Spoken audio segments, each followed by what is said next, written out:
Hello everyone, myself Manjunath. ನನ್ನ YouTube ಚಾನಲಲ್ಲಿ ನಾವು onwards PU board exam related ಆಗಿರಲಿ, KCT ಆಗಿರಲಿ, ನೀಟ್ ಆಗಿರಲಿ, ಈ ಎಕ್ಸಾಮ್ಸ್ಗೆ ಏನೆಲ್ಲ ಪ್ರಿಪ್ರೇಷನ್ ಬೇಕು ಅದಕ್ಕೆ ಬೇಕಾಗಿರೋ ಹೆಲ್ಪ್ ನನ್ನ ಕಡೆಯಿಂದ ನಾನು ಮಾಡ್ತೀನಿ.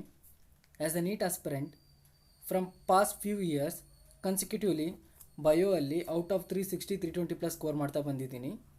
So if you people also follow me, ನೀವು ಕೂಡ 300+ ಸ್ಕೋರ್ ಮಾಡ್ಬೋದು. ನಾನು ಮೊದಲೇದಾಗಿ ಫಸ್ಟ್ PU ಬಯಾಲಜಿಯಿಂದ ಸ್ಟಾರ್ಟ್ ಮಾಡ್ತಿದ್ದೀನಿ. I know most of the people will neglect this page, like ಇದರಿಂದ ಏನೂ ಬರಲ್ಲ ಅಥವಾ ಇದು ಇಂಪಾರ್ಟೆಂಟ್ ಅಲ್ಲ ಅಂತ. ಬಟ್ ನಾನು ರಿಯಲಾಗಿ ಹೇಳ್ತಿದ್ದೀನಲ್ಲ, ಇಂಥ ಸಣ್ಣ ಪುಟ್ಟ ಪ್ಯಾರಾಗ್ರಾಫ್ಸಿಂದನೇ ನಮಗೆ ತುಂಬ ಮೋಟಿವೇಶನ್ ಸಿಗುತ್ತೆ. ಸಮ್ಟೈಮ್ಸ್ ಒಂದು ಕ್ಯೂರಿಯಾಸಿಟಿ ಬರುತ್ತೆ ಓದೋದಕ್ಕಿಂತ ಮುಂಚೆನೇ. ಒಂದು ಸಬ್ಜೆಕ್ಟ್ ಮೇಲೆ ಲವ್ ಅಂತ ಕ್ರಿಯೇಟ್ ಆಗುತ್ತೆ. ಇದರಲ್ಲಿ ಏನು ಇರಲ್ಲ ಆ್ಯಕ್ಚುಲಿ. ಇದು ಮೊದಲನೇ unit diversity in the living world ಅಂತ. ಅದರೊಳಗೆ 4 ಚಾಪ್ಟರ್ಸ್ ಇರ್ತವೆ. ಆ 4 ಚಾಪ್ಟರ್ಸ್ ಬಗ್ಗೆ ಸ್ಮಾಲ್ ಬ್ರೀಫ್ ಇನ್ಫಾರ್ಮೇಷನ್ ಇದರೊಳಗಿರುತ್ತೆ. ಅದರೊಳಗೆ ಮೊದಲನೇ ಚಾಪ್ಟರು ದ ಲಿವಿಂಗ್ ವರ್ಲ್ಡ್, ಎರಡನೇ ಚಾಪ್ಟರ್ದು ದ ಬಯಾಲಜಿಕಲ್ ಕ್ಲಾಸಿಫಿಕೇಷನ್, ಮೂರನೇ ಚಾಪ್ಟರು ಪ್ಲಾಂಟ್ ಕಿಂಗ್ಡಮ್, ನಾಲ್ಕನೇ ಚಾಪ್ಟರು ಅನಿಮಲ್ ಕಿಂಗ್ಡಮ್. ಸೊ ನಾನು ಇಲ್ಲಿಂದ ಸ್ಟಾರ್ಟ್ ಮಾಡ್ತೀನಿ. Diversity in the living world. Biology is a science of life forms and living processes. The living world comprises an amazing diversity of living organisms. Biology ಅನ್ನೋದು ಜೀವಗಳು ಮತ್ತು ಅವುಗಳ ಕ್ರಿಯೆಗಳ ಬಗ್ಗೆ ತಿಳ್ಕೊಳ್ಳೋದಾಗಿರ್ಬೋದು. ನಮ್ಮ ಭೂಮಿ ಭಾಳ ವಿಸ್ಮಯವಾದ ವೈವಿಧ್ಯತೆಗಳ ಜೀವಿಗಳನ್ನು ಒಳಗೊಂಡಿದೆ. Early man could easily perceive the difference between inanimate matter and living organisms. Early man defined some of the inanimate matter, wind, sea, fire, etcetera, and some among the animals and plants. ನಮ್ಮ ಆ್ಯನ್ಸಿಸ್ಟರ್ಗಳು ಭಾಳ ಈಸಿಯಾಗಿ ನಿರ್ಜೀವ ಮತ್ತು ಸಜೀವಗಳ ಮಧ್ಯೆ ಇರತಕ್ಕಂಥ ಡಿಫ್ರೆನ್ಸ್ನ ತಿಳ್ಕೊಳ್ತಿದ್ರಂತೆ. ಅದೇ ರೀತಿಯಾಗಿ ಅವರು ಕೆಲವೊಂದು ನಿರ್ಜೀವ ವಸ್ತುಗಳ ಬಗ್ಗೆ ಹೇಳಿದ್ದಾರೆ. ವಿಂಡ್ ಆಗಿರ್ಬೋದು, ಸೀ ಆಗಿರ್ಬೋದು, ಫೈರ್ ಆಗಿರ್ಬೋದು. ಅದೇ ರೀತಿಯಾಗಿ ಅನಿಮಲ್ಸ್ ಮತ್ತು ಪ್ಲ್ಯಾಂಟ್ಸಲ್ಲೂ ಕೆಲವೊಂದು ಹೇಳಿದ್ದಾರೆ ಅವರು. A common feature of all such forms of inanimate and animate object was a sense of awe or fear that they evoked. ಇವೆರಡರಲ್ಲೂ ಮಧ್ಯೆ ಇರತಕ್ಕಂಥ ಒಂದು ಕಾಮನ್ ಫ್ಯಾಕ್ಟರ್ ಏನಪ್ಪ ಅಂತ ಅಂದರೆ, ಈ ನಿರ್ಜೀವ ಆಗಿರ್ಬೋದು, ಸಜೀವ ವಸ್ತುಗಳಾಗಿರ್ಬೋದು, ಅವು ಮೂಡಿಸ್ತಿದ್ದ ಒಂದು ವಿಸ್ಮಯ ಆಗಿರ್ಬೋದು, ಭಯ ಆಗಿರ್ಬೋದು. The description of living organisms, including human, began much later in human history. Living organisms ಬಗ್ಗೆ ಹೇಳೋದಾಗಿರ್ಬೋದು ಅಥವಾ ಹ್ಯೂಮನ್ ಬೀಯಿಂಗ್ ಬಗ್ಗೆ ಸ್ಪೆಸಿಫಿಕಲಿ ಹೇಳೋದಾಗಿರ್ಬೋದು, ಹ್ಯೂಮನ್ ಹಿಸ್ಟ್ರಿಯಲ್ಲಿ ತುಂಬ ಲೇಟಾಗಿ ಸ್ಟಾರ್ಟ್ ಆಗಿತ್ತು. Societies which indulge in anthropocentric view of biology could register limited progress in biological knowledge. ನಾವು ಒಂದು human point of view, ಒಂದು border ಹಾಕೊಂಡು ಅದನ್ನಷ್ಟೇ ತಿಳ್ಕೊಳ್ತಾ ಹೋದರೆ ನಮಗೆ ಒಂದು ಜ್ಞಾನ ಏನು ಒದಗುತ್ತಲ್ಲ, ಅದು ಒಂದು ಸರ್ಟೆನ್ ಪಾಯಿಂಟ್ವರೆಗೆ ಅಷ್ಟೇ, ಒಂದು ಲಿಮಿಟಾಗಿ ಉಳಿದ್ಬಿಡುತ್ತೆ. ಅದೇ ಸಿಸ್ಟಮ್ಯಾಟಿಕ್ ಆ್ಯಂಡ್ ಮೊನಮೆಂಟಲ್ ಸ್ಟಡಿ ಮಾಡಿದ್ರೆ, systematic and monumental description of life forms brought in out of necessities, detailed systems of identification, nomenclature and classification. ಅದೇ ಸಿಸ್ಟಮೆಟಿಕ್ ಮತ್ತು ಮೊನಮೆಂಟಲ್ ಡಿಸ್ಕ್ರಿಪ್ಷನ್ ಮಾಡಬೇಕು ಅಂದರೆ ನಮಗೆ ಡೀಟೇಲ್ಡ್ ಸಿಸ್ಟಮ್ ಆಫ್ ಐಡೆಂಟಿಫಿಕೇಷನ್ ಬೇಕಾಗುತ್ತೆ, ನಾಮಕ್ಲೇಚರ್ ಬೇಕಾಗುತ್ತೆ, ಕ್ಲಾಸಿಫಿಕೇಷನ್ ಬೇಕಾಗುತ್ತೆ. ಇದನ್ನು ಸ್ಟಡಿ ಮಾಡೋದ್ರ ಮೇನ್ ಪಾಯಿಂಟ್ ಏನಪ್ಪ ಅಂದರೆ, the biggest spin of such studies was the recognition of the sharing of similarities among the living organisms both horizontally and vertically. Main point ಏನಪ್ಪ ಅಂತ ಅಂದರೆ, ಅಲ್ಲಿರ್ತಕ್ಕಂಥ ಲಿವಿಂಗ್ ಆರ್ಗನಿಸಮ್ಸ್ನ ಮಧ್ಯೆ ಹಾರಿಜಾಂಟಲಿ, ವರ್ಟಿಕಲಿ ಯಾವ ಥರ ಅವು ಒಂದು ಸಿಮಿಲಾರಿಟೀಸ್ನ ಶೇರ್ ಮಾಡ್ತವೆ ಅನ್ನೋದು ಇದರಿಂದ ನಾವು ತಿಳ್ಕೊಳ್ತೀವಿ. That all the present day living organisms are related to each other and also to all the organisms that ever lived on this earth. ಈಗ ಅಟ್ ಪ್ರೆಸೆಂಟ್ ನಮ್ಮ ಭೂಮಿ ಮೇಲೆ ಇರ್ತಕ್ಕಂಥ ಎಲ್ಲ ಲಿವಿಂಗ್ ಆರ್ಗನಿಸಮ್ಸು ಒಂದಕ್ಕೊಂದು ಲಿಂಕ್ ಆಗಿದ್ದಾವೆ. ಅದೇ ರೀತಿಯಾಗಿ ಈಗ ಇಲ್ಲದೆ ಇರ್ತಕ್ಕಂಥವು ಮೀನ್ಸ್ ಎಕ್ಸ್ಟೆಂಟ್ ಆಗಿ ಹೋಗಿರೋ ಕೂಡ ಈಗಿರ್ತಕ್ಕಂಥ ಆರ್ಗನಿಸಮ್ಸ್ಗೆ ಒಂದು ಲಿಂಕ್ ಇದೆ. ಇದನ್ನು ತಿಳ್ಕೊತ ಹೋದಾಗ was a revelation which humbled a man, led to the cultural movements for conservation of biodiversity.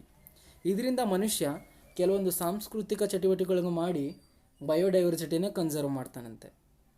In the following chapters of this unit you will get a description including classification of animals and plants from a taxonomist perspective.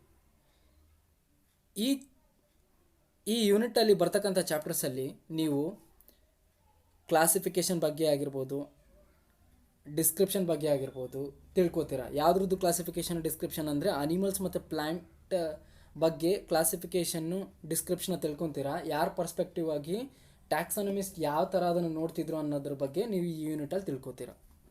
ಮೊದಲೇದಾಗಿ ಈ unit start ಮಾಡೋದಕ್ಕಿಂತ ಮುಂಚೆ ಈ ಯೂನಿಟ್ನ neat ಬಗ್ಗೆ ಇರತಕ್ಕಂಥ ವೆಯ್ಟೇಜ್ನ ಹೇಳ್ತಿದ್ದೀನಿ. Living ವರ್ಲ್ಡಿಂದ 1-2 question ಬರ್ತವೆ. Biological ಕ್ಲಾಸಿಫಿಕೇಷನಿಂದ 4-5 question ಬರೋ ಚಾನ್ಸಸ್ ಇದೆ.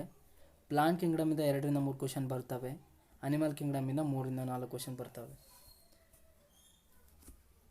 ಸೊ ಈ ಯೂನಿಟ್ ತುಂಬ ಹೈ ವೆಯ್ಟೇಜ್ ಇದೆ, ನೆಗ್ಲೆಕ್ಟ್ ಮಾಡಬೇಡಿ. NCERT ಲೈನ್ ಬೈ ಲೈನ್ ಕೂಡ ಇಂಪಾರ್ಟೆಂಟು. ತುಂಬ ಟ್ರಿಕ್ಕಿ ಕ್ವಶನ್ ತೆಗೆದುಬಿಡ್ತಾರೆ ಸಮ್ಟೈಮ್ಸ್ ಇಲ್ಲಿಂದ. ಸೊ ಈ ಯೂನಿಟ್ಗೆ ಸ್ವಲ್ಪ ಇಂಪಾರ್ಟೆನ್ಸ್ ಕೊಟ್ಟು ಪ್ರಿಪೇರ್ ಆಗಿ. ನನಗೊತ್ತು ಈ ಪೇಜ್ನ ಕೂಡ ನೀವು ತುಂಬ ನೆಗ್ಲೆಕ್ಟ್ ಮಾಡಿರ್ತೀರ, ಇಲ್ಲಿಂದ ಏನು ಬರುತ್ತೆ ಅಂತ. ನೀವು ಹೋಗಿ ನೋಡಿ 2018ರಲ್ಲಿ ಈ ಪೇಜಿಂದ ಕ್ವಶನ್ ಇದೆ ಎರ್ನೆಸ್ಟ್ ಮೇಯರ್ ಬಗ್ಗೆ. Ernest Mayr was born on 5th July 1904 in Kempten, Germany. Ernest Mayr, the Harvard University evolutionary biologist who has been called the Darwin of 20th century. Ernest Mayr ಅವ್ರನ್ನ the Darwin of 20th century ಅಂತ ಕರೀತಿದ್ರಂತೆ. Was one of the 100 greatest scientist of all time. 100 scientist any time ಅಂತ consider ಮಾಡ್ಕೊಂಡ್ರೆ ಅದರಲ್ಲಿ ಇವರು ಒಬ್ಬರು. Mayr joined Harvard's faculty of arts and science in 1953 and retired in 1975. Assuming the title of Alexander Agassiz professor of zoology emeritus. ಇವ್ರಿಗೊಂದು title ಕೊಡ್ತಾರೆ, Alexander Agassiz professor of zoology emeritus ಅಂತ. Throughout is nearly 80 years career, his research spanned ornithology. Ornithology ಅಂದರೆ study of birds, taxonomy, geography, evolution, systematics, and the history and philosophy of biology. He almost single-handedly made the origin of species diversity the central question of evolutionary biology that it is today. He also pioneered the currently accepted definition of biological species. ಈಗ ಒಂದು biological ಸ್ಪೀಷೀಸ್ಗೆ ಒಂದು ಏನು definition ಇದೆ ಅದು ಇವ್ರು ಕೊಟ್ಟಿರೋದೆ. Mayr was awarded the 3 prizes widely regarded as a triple crown of biology. ಇವ್ರಿಗೆ 3 prizes ಸಿಗ್ತಾವಂತೆ. ಆ 3 ಪ್ರೈಸಸ್ನ ಮೋಸ್ಟ್ ಕಾಮನ್ಲಿ ಟ್ರಿಪಲ್ ಕ್ರೌನ್ ಅಂತ ಕರೀತಾರಂತೆ.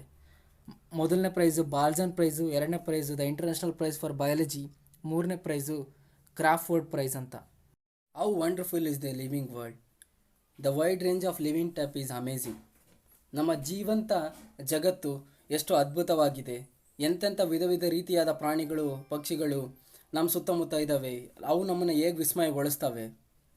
The extraordinary habitats in which we find living organisms, be it cold mountains, deciduous forests, oceans, freshwater lakes, deserts or hot springs, leaves us speechless.